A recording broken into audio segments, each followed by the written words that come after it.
Assalamualaikum warahmatullahi wabarakatuh. Saya dari kelompok 3 akan menjelaskan tentang pengamatan, tanggapan, dan persepsi. Saya sendiri, Siti Istianah, nanti akan bersama teman saya, Divani Masrurah, yang akan menjelaskan secara detail tentang pengamatan, tanggapan, dan persepsi. Yang pertama yaitu pengamatan. Pengamatan adalah, menurut Dr. Andes Muhibinsyah, pengamatan artinya proses menerima, menafsirkan, dan memberi arti rangsangan yang masuk melalui indera-indera seperti mata dan telinga. Pengamatan sendiri bersifat objektif. Pengamatan sendiri ada beberapa jenis, yaitu yang pertama, pengamatan ikonik. Pengamatan ikonik adalah pengamatan yang berfokus pada rupa visual atau suatu objek, sehingga indera yang banyak terlibat adalah indera penglihatan atau mata. Atau pengamatan ini langsung dilakukan oleh mata, bukan indera yang lain. Yang kedua, pengamatan ekoik. Disebut juga pengamatan auditori. Objek yang diamati biasanya berupa ucapan, musik, bunyi-bunyian, yang lain tidak bermakna kecuali diletakkan dalam satu konteks. Sama halnya dengan pengamatan ikonik. Hasil dari pengamatan ekoik pun hanya bertahan dalam jangka waktu tertentu saja. Kalau pengamatan ikonik itu dengan indera mata. Kalau pengamatan ekoik juga bisa disebut dengan pengamatan menggunakan indera pendengaran atau telinga. Yang C, pengamatan kinestetik. Pengamatan ini melibatkan indera rasa, bau, sentuhan. Kita dapat merasakan sesuatu makanan, itu juga pengamatan. Terus merasakan bau tidak sedap, itu juga bisa menjadi pengamatan. Dan juga sentuhan. Sentuhan kita kalau memegang barang kasar atau halus, itu juga bisa menjadi pengamatan. Itu semua bersifat objektif. Itu saja tentang pengamatan. Selanjutnya adalah tanggapan. Tanggapan adalah bentuk lanjutan dari perhatian atau pengamatan. Mekanismenya seorang memperhatikan suatu hal, kemudian naik tahap mengamati, dan kemudian efeknya adalah tanggapan terhadap apa yang diamati. Tanggapan adalah kesan-kesan yang dialami subjek setelah perangsang dalam sebuah pengamatan sudah tidak ada. Singkatnya, tanggapan adalah gambaran ingatan dari pengamatan. Contohnya seperti ketika kita melihat sesuatu yang membahagiakan atau sesuatu yang tidak pernah kita lihat sebelumnya yang terkesan indah. Tanggapan kita mengamati seperti itu akan terasa senang, bahagia, suka. Itulah tanggapan. Dan beberapa tidak bisa. Faktor yang mempengaruhi tanggapan ada 3. Yang pertama, kuat atau tidaknya kesan yang diterima. Yang kedua, jelas tidaknya dan sempurna atau tidaknya pengamatan yang berlangsung. Yang ketiga, keadaan fisik dan psikis saat menerima kesan tersebut. Tanggapan juga punya beberapa jenis. Yang pertama, tanggapan reproduksi, yaitu tanggapan yang dihasilkan dari ingatan-ingatan masa lampau yang berhasil dihidupkan kembali. Tanggapan ini bisa melibatkan seluruh indera. Kemampuan individu dalam memberikan tanggapan reproduksi berbeda-beda tergantung pada intensitas ingatan yang berhasil ia hidupkan. Yang kedua, tanggapan imajiner adalah tanggapan yang bersumber dari ingatan masa lalu, tapi telah direkayasa oleh individu itu sendiri. Dengan kata lain, individu menghadirkan pengalaman baru yang tidak pernah ada berdasarkan ingatan yang ada. Contohnya, orang menciptakan cerita fiktif dari pengalamannya. Tidak sungguh-sungguh terjadi. Yang ketiga, tanggapan halusinasi. Tanggapan halusinasi sangat dipengaruhi oleh unsur emosi mimpi. Tanggapan ini merupakan gambaran yang tidak berhubungan dalam dunia nyata, tapi diproyeksikan kepada dunia nyata dalam bentuk gangguan-gangguan emosional.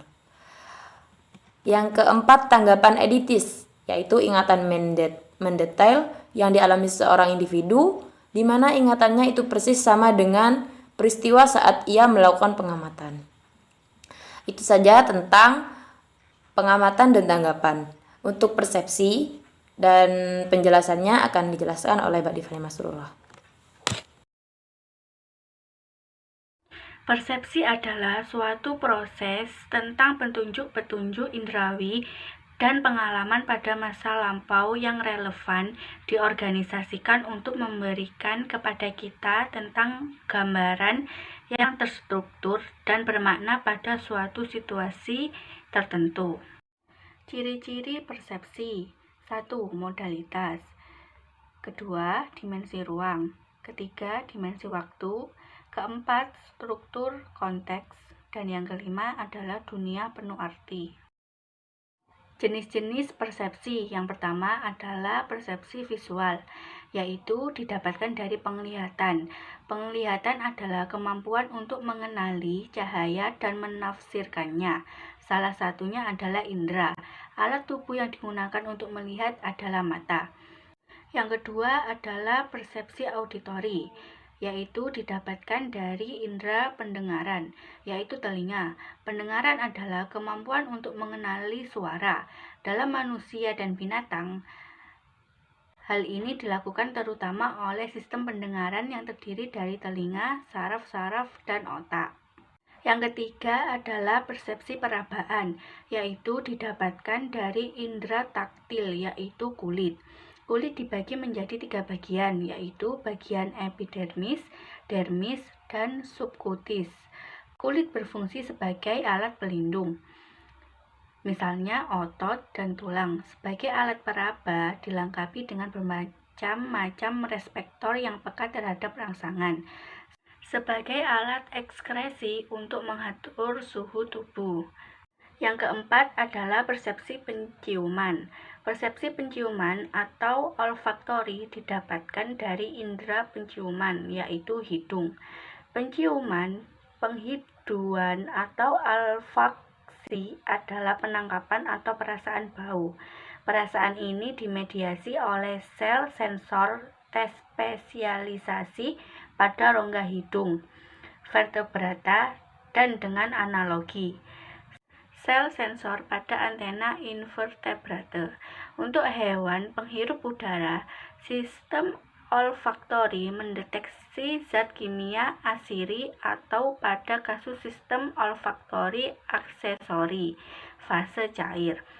Pada organisme yang hidup di air seperti ikan atau krustasea, zat kimia terkandung pada medium air di sekitarnya. Penciuman, seperti halnya pengencapan, adalah suatu bentuk kemosensor. Zat kimia yang mengaktifkan sistem olfaktori biasanya dalam konsentrasi yang sangat kecil, disebut dengan bau. Dan yang terakhir adalah persepsi pengencapan. Persepsi pengencapan atau rasa didapatkan dari indera pengencapan, yaitu lidah. Pengencapan atau gustasi adalah suatu bentuk kemoreseptor langsung dan merupakan satu dari 5 indera tradisional. Indera ini merujuk pada kemampuan mendeteksi rasa suatu zat seperti makanan atau racun. Pada manusia dan banyak hewan vertebrata lain, indera pengencapan terkait dengan indera penciuman pada persepsi otak terhadap rasa. Sensasi pengencapan klasik mencakup manis, asin, masam, dan pahit. Belakangan ini, ahli-ahli psikofisik dan neurosains mengusulkan untuk menambahkan kategori lain, terutama pada rasa gurih atau umami dan asam lemak. Pengencapan adalah fungsi sensori sistem saraf pusat. Hanya itu yang dapat kelompok kami sampaikan, kurang lebihnya mohon maaf. Wassalamualaikum warahmatullahi wabarakatuh. I love everything. Fire spreading all around my room. My world's so bright, it's hard to breathe, but that's alright. Hush.